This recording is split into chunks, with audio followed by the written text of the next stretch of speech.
नमस्कार. आज दिनांक 14 जानेवारी. आज आपण आर्थिक फायनान्शियल प्लॅनिंग वर बोलूया. सुरुवात करूया देशाच्या फायनान्शियल प्लॅनिंग पासून.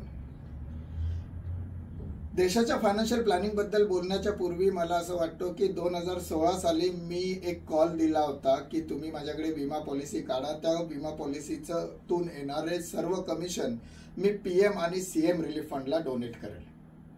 लक्षात घ्या, एक दूरदृष्टिकोनातून घेतलेला हा डिसिजन होता.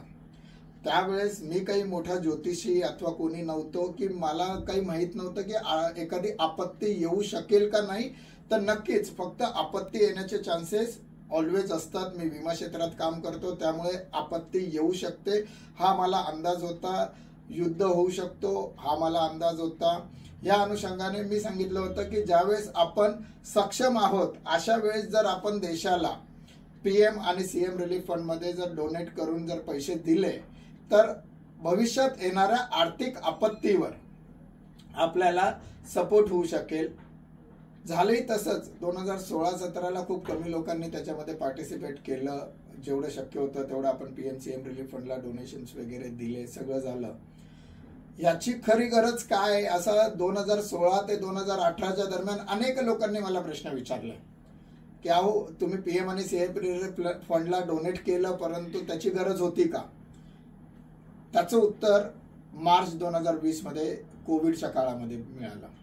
लक्षात घ्या, जेव्हा लॉकडाऊन झालं अख्खं जवळपास 2020-21 आर्थिक वर्ष हे देशासाठी आपल्या सगळ्यांसाठी अतिशय वाईट परिस्थिती होतं आणि त्यावेळेस आपल्याला पीएम रिलीफ फंड मध्ये सीएम रिलीफ फंड मध्ये पैशाची गरज होती. आणि त्यावेळेस सरकारने देखील कॉल दिला की तुम्ही ज्यांना शक्य आहे त्यांनी पीएम आणि सीएम रिलीफ फंड मध्ये डोनेट करा.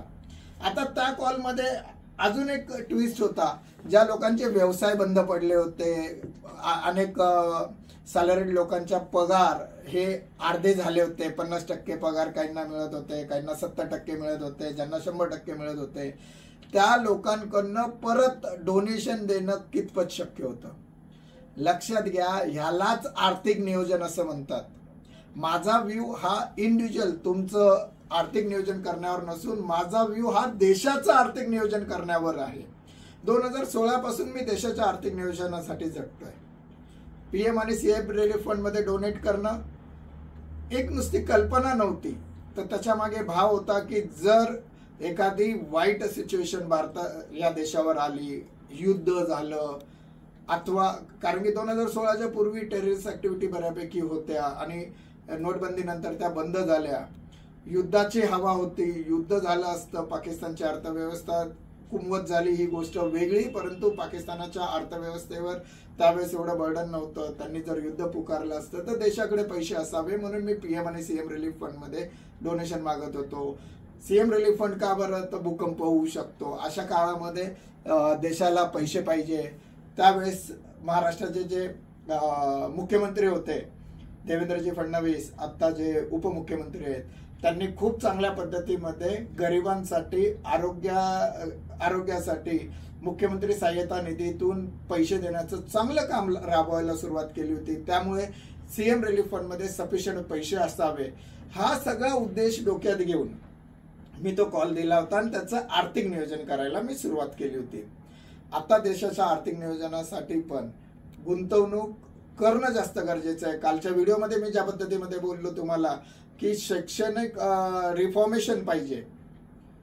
आता या शैक्षणिक रिफॉर्मेशन नंतर तुमचं पहिले देशाचं राज्याचं हे फायनान्शियल प्लॅनिंग करणं गरजेचं आहे. त्याच अनुषंगाने मी आता सांगेल की मध्यम वर्गीयांचं देखील फायनान्शियल प्लॅनिंग असलं पाहिजे. आता मी तुमच्या फायनान्शियल प्लॅनिंग बद्दल जाता 2 मिनिटांमध्ये एक गोष्ट सांगून जातो. लक्षात घ्या, कुठलंही फायनान्शियल प्लॅनिंग हे कुठल्याही एक्सेल अथवा सॉफ्टवेअरवर होऊ शकत नाही. मी कालही एका डॉक्टरांचं उदाहरण दिलं होतं की तुम्ही डॉक्टरांकडे जातात त्यावेळेस डॉक्टर तुम्हाला एकच गोळी प्रिस्क्राईब करत नाही. पोटदुखीसाठी किंवा डोकंदुखीसाठी ताप आल्यानंतर पॅरासिटामॉल प्रिस्क्राईब करतात, पण ती गोळी सगळ्यांना लागू होते. पण आर्थिक क्षेत्रामध्ये जर तुम्ही माझ्यासाठी विचार केला तर प्रत्येक व्यक्ती प्रत्येक फॅमिलीच्या फायनान्शियल आणि पर्सनल लायबिलिटी या वेगळ्या असतात. त्यामुळे कुठलंही सॉफ्टवेअर अथवा एक्सेल शीट फायनान्शियल प्लॅनिंग करू शकत नाही, ते मॅन्युअलीच केलं पाहिजे. कारण की तुमच्या रिक्वायरमेंट मॅन्युअली जॉट डाऊन लिस्टमध्ये घेतल्या पाहिजे आणि त्या रिक्वायरमेंटच्या अनुसरून तुमचं फायनान्शियल प्लॅनिंग केलं पाहिजे. जाता जाता एक शेवटचा प्रश्न मी तुम्हाला विचारून जातो, त्याचं मला फक्त एक उत्तर द्या. ज्या देशाची अर्थव्यवस्था ही पंचवार्षिक योजनेवर अवलंबून आहे, त्या देशासाठी तुम्ही 15, 20, 25 वर्षासाठी गुंतवणूक करण्याचं प्लॅनिंग कसं करू शकता? साहजिक आहे. याचा अर्थ काय? आपली ही गुंतवणूक 5 वर्षाच्या पट्टीमध्ये असली पाहिजे, योग्य सेगमेंटमध्ये असली पाहिजे, प्रवाहाच्या दिशेने असली पाहिजे आणि सरकारच्या धोरणांना अनुकूल असले पाहिजे. नक्कीच फायनान्शियल प्लॅनिंग बद्दलचे तुमचे प्रश्न मला नक्की कळवा. असाच भरभरून प्रेम माझ्या व्हिडिओजवर देत जा. उद्या परत भेटूया. नमस्कार. जय हिंद. जय महाराष्ट्र.